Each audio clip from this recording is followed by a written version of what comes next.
Deconstruction in narrative therapy. Deconstruction in narrative therapy is an interesting tool that allows us to better deal with our problems and challenges. Do you know the benefits of deconstruction in narrative therapy? One thing that has always defined us as humans is telling stories. Our ancestors did it when they gathered around a fire, told myths, legends, and stories about their own predecessors. This oral heritage nurtured their bond and united them as a social community. But we also tell stories to ourselves.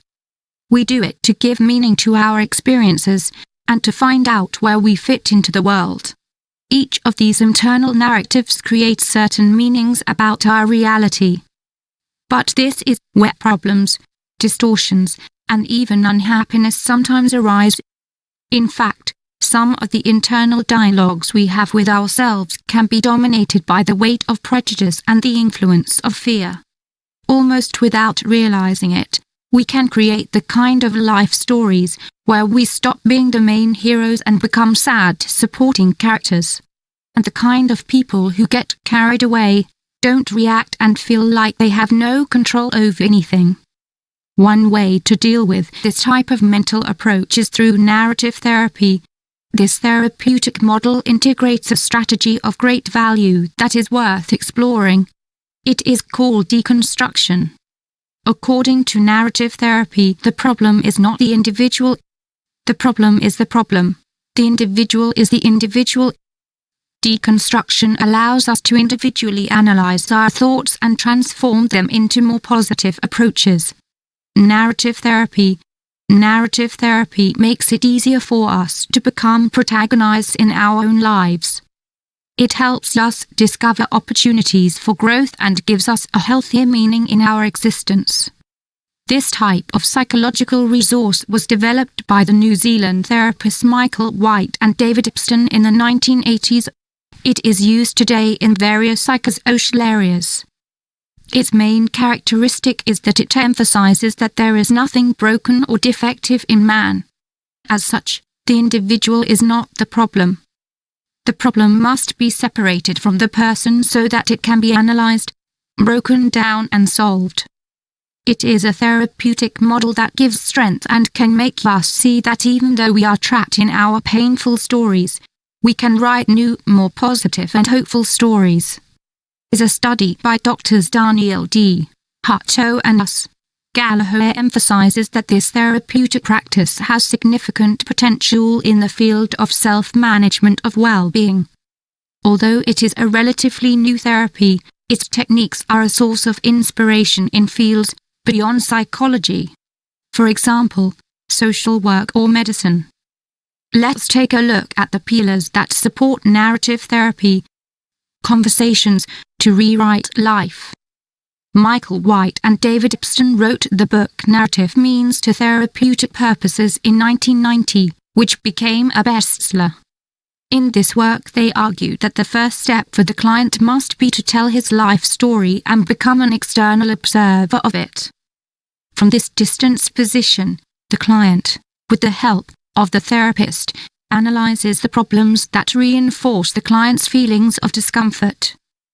By placing himself outside himself, he/she can spot debilitating schemas, prejudices, and irrational beliefs that distort many of his/her inner narratives. This process frees the client from all guilt and gives him/her tools to become experts. The model is based on therapeutic conversation. It gradually helps shape healthier narratives and scripts. As a result, the client gains a greater sense of control over his life. This implies that he/she is reauthorized, so that he/she becomes the sole actor in his/her present and future. Narrative therapy connects us with our values and purpose, allowing us to rewrite our lives and guide us toward hope. Narrative therapy teaches us that the way we interpret what happens to us gives meaning to our lives. When we do it in a healthy way, it prompts our mental well-being. Deconstruction in narrative therapy deals with problems and challenges. Deconstruction is one of the most notable techniques in narrative therapy.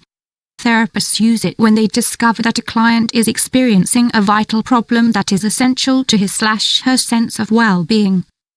In fact, it is common for people to take on extremely debilitating roles due to the integration of a number of irrational ideas. They aggravate, complicate, and make all challenges and difficulties more difficult. Deconstructing problems makes it easier to break them down or break them into smaller pieces. When they are broken down into more elementary segments, it is easier to see what reinforces them, where they come from, and where to start to tackle them.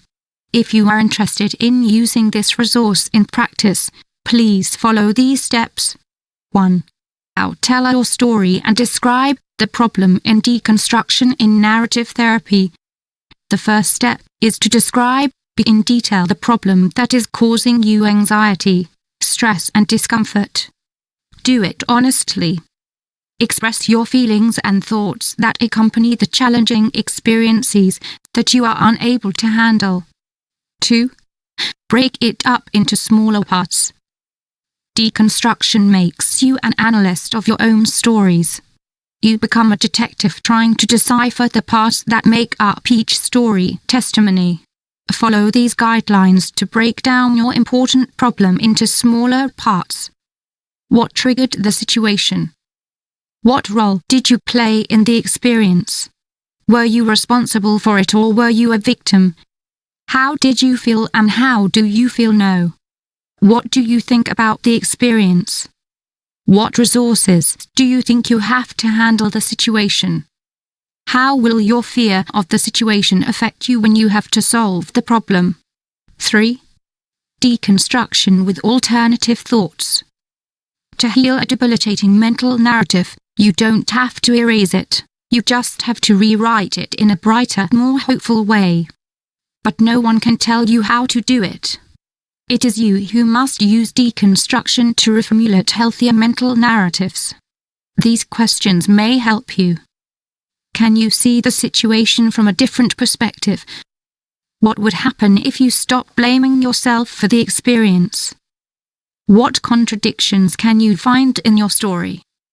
How will you approach this challenge now that you understand its components? In conclusion, it must be mentioned that we have all been through complex experiences. However, if you are still trying to overcome these kinds of problems, and they continue to be a problem, deconstruction can help you. It is simply a matter of separating the different parts of a problem in order to delineate its ambiguities and reformulate it in a different way. Why not give it a try?